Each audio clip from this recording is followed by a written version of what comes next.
International Space Station. This is Houston. Are you ready for the event? Yes, I am. C-SPAN, this is Mission Control Houston. Please call station for a voice check. Station, this is C-SPAN. How do you hear me? C-SPAN, station has you loud and clear. We go in 5, 4, 3, 2, 1. Joining us from the International Space Station is Commander Stephen Swanson, who is currently on board. Commander Swanson, welcome to C-SPAN. Thank you very much. Commander Swanson, if we wouldn't mind, tell us a little bit about the current activities of the International Space Station. How many members of crew do you have? And generally, what are you doing? Good question. We have 6 crew members up here right now, 3 Russians, 2 Americans, and 1 German. Mostly we do is science up here. We have over 170 experiments going on right now. But also we have to maintain the station and keep it running smoothly and efficiently. Commander, with the science experiments that you're currently conducting, can you tell us a couple of things? Generally, what areas do they fall into, and why is it that these need to be conducted in an atmosphere such as yours? Yeah, so they vary tremendously. We have outside the alpha magnetic spectrometer, which is looking for dark energy and dark matter. Something that we're trying to figure out, just the basic physics of how our universe came to be. From that, we also go all the way to human research on our bodies. How do we change in the microgravity environment? Specifically our eyes, our muscles, our bones, and we're looking at details about that. And that can have applications all on Earth, on people with different diseases have the same kind of reactions. We just get to see it at a more rapid pace up here. And that's pretty much for all the science. The idea here is things change up here enough that people can analyze how different pieces or science objectives change in this microgravity environment. It's just different than on Earth, and that gives them another data set to look at and to compare to, and that in a sense gives them a lot more understanding of the problem. So, Commander, because you're up there in microgravity, talk a little bit about the extent of the science. Are we talking basic research or advanced research? Well, it's both. I mean, I feel advanced research is looking for dark energy. There's also advanced research we do in combustion and in cancer research. We're looking at T cells. But there's also just basic science research. We're trying to understand certain basic physics properties and all sorts of other things. So it is both. There's just so much science going on. It's just amazing. The experiments that you conduct, how many are NASA sanctioned, taxpayer funded? How many come from private sources, experiments that you take on from other sources? You know, I don't really know the numbers, but they're right. They definitely come from different areas. We do have some NASA ones. We have some actually from the European Space Agency. We have some from the Japanese Space Agency. We have some from the Russians.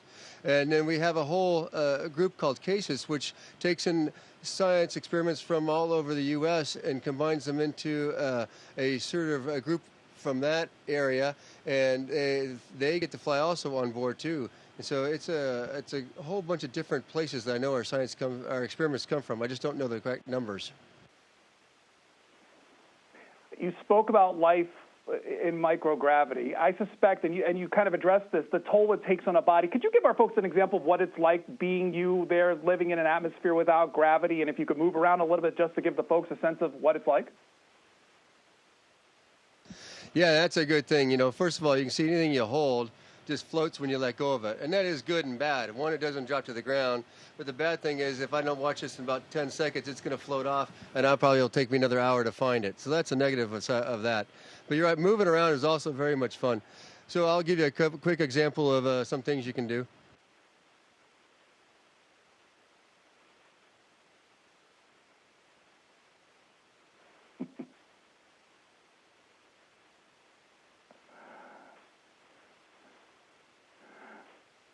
Yeah, I'm not a gymnast on Earth, so this is the only place I get to do that. How long did it take you to get the use of that? Do you hit your head and things like that? Oh, definitely at the beginning. It's definitely more difficult. We have a little competitions now, and the idea is you have to get the rotation without any side movement, and then you can see how many rotations you can do before you hit something. So that's a little competition we run up here. Give our viewers a sense of how large the station is. We're only seeing a small portion of it, but what are we talking size-wise? Well, it's about the volume of a 747, really, and so it's quite big. It's quite large. It's about 250 feet long, and at certain spots it's maybe 130, 40 feet wide at certain spots. So it's actually quite big for volume-wise. There's only 6 people up here, so it's not like you're crowded up here at all. So you said there were 6 people, from different countries working together on this. What's the working relationship like between the countries? It's a very good working relationship up here.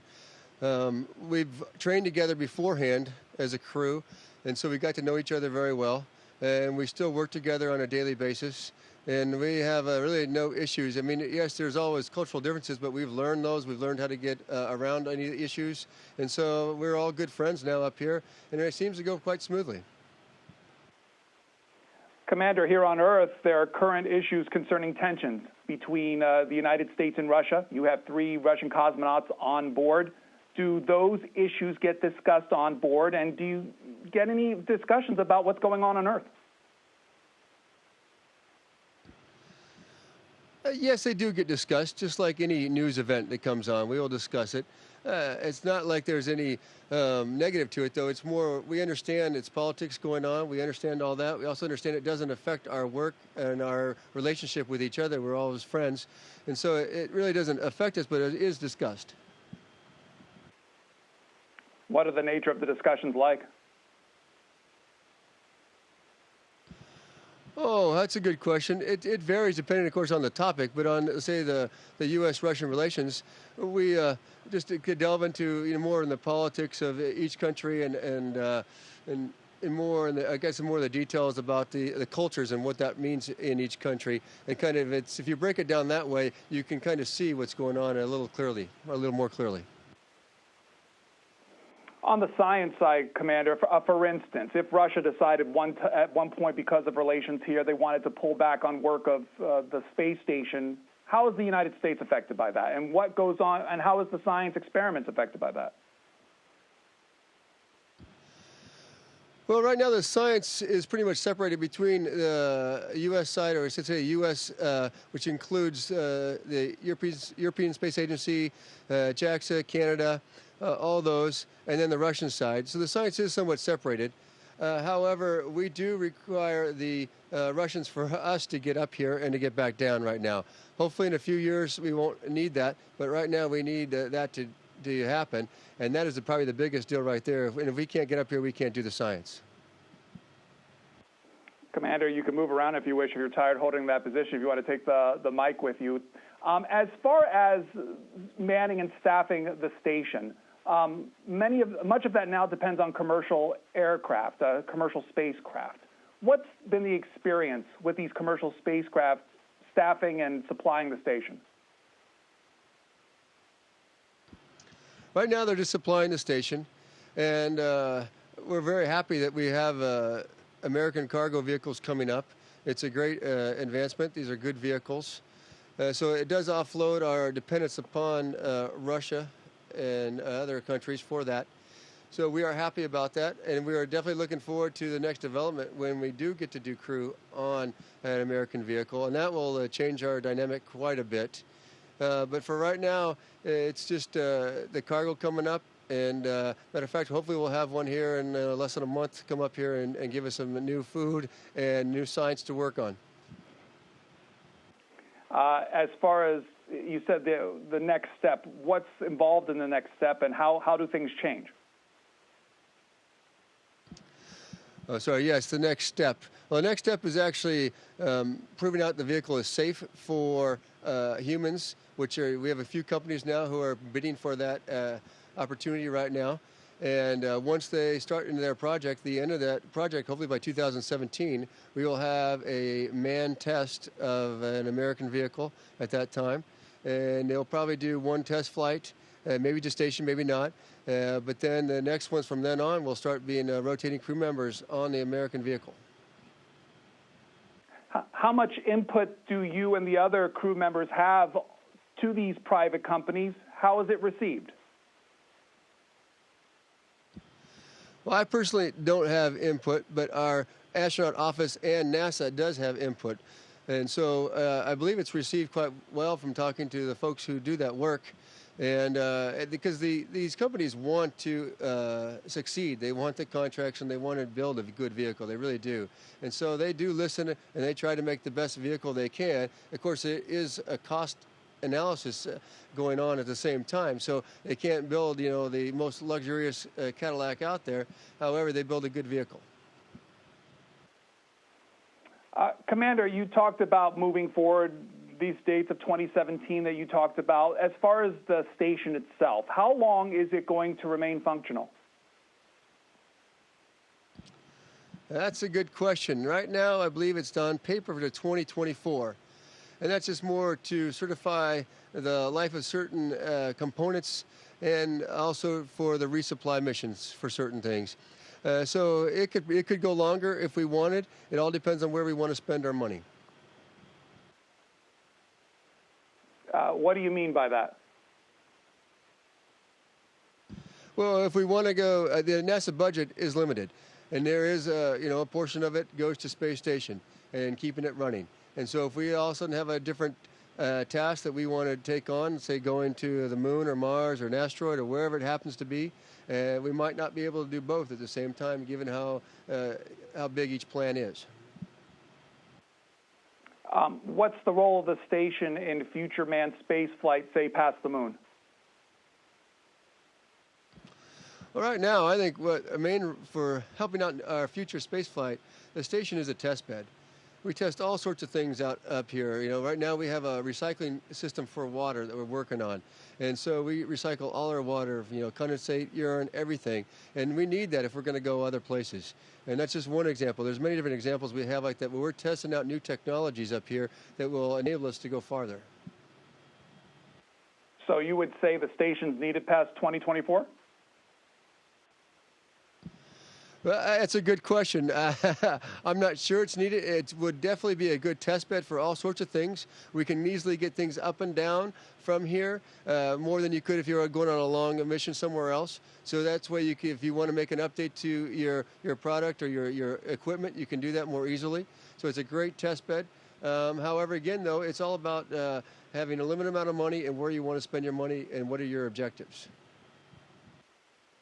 So if, say, by 2024, nothing's decided as far as the future of the station, what happens to it? Does it just fall to Earth?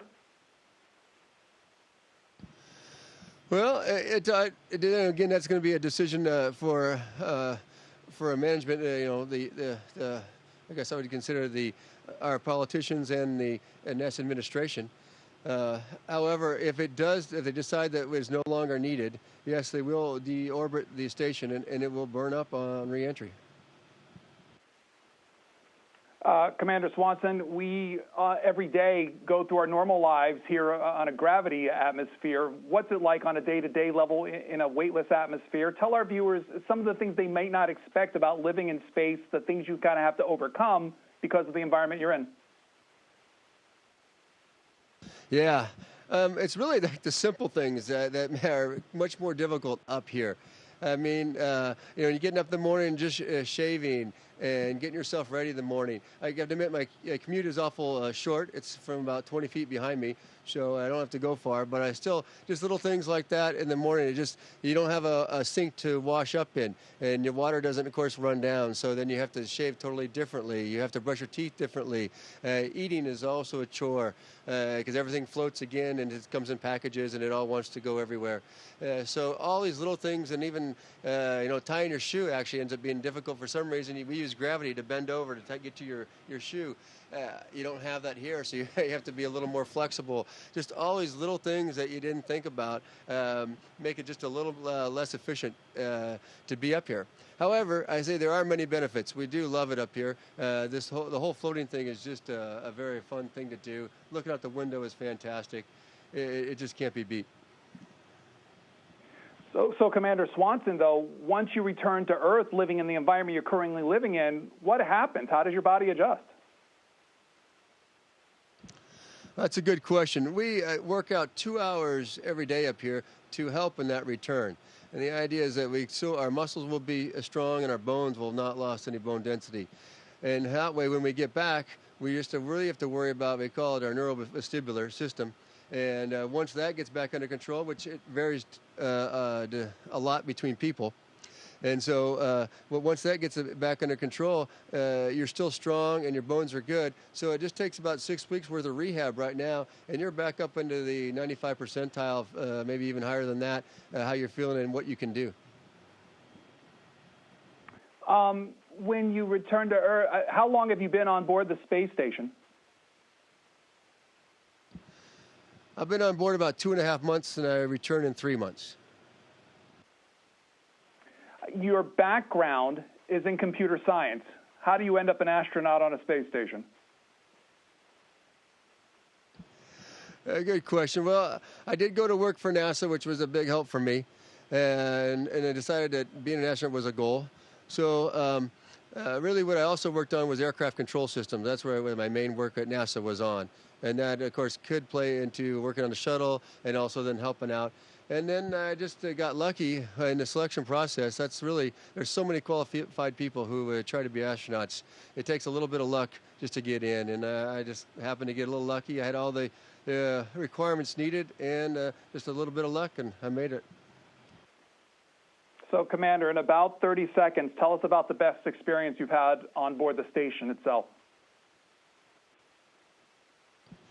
Oh, the best experience is, probably they're always looking out the window, and the best way to look out the window is not have a window in front of you. That's going on a spacewalk. And so that's probably the best experience, heading out the door. It's a good time. It's just a fantastic feeling. It is a little pressure on you at the same time, but boy, it's quite an experience, and it's something I'm looking forward to doing again. Commander Stephen Swanson, who is on board the International Space Station, talking to us about experiences there. Commander, thanks for talking with C-SPAN. My pleasure. Take care. Station, this is Houston ACR. Thank you. That concludes the event.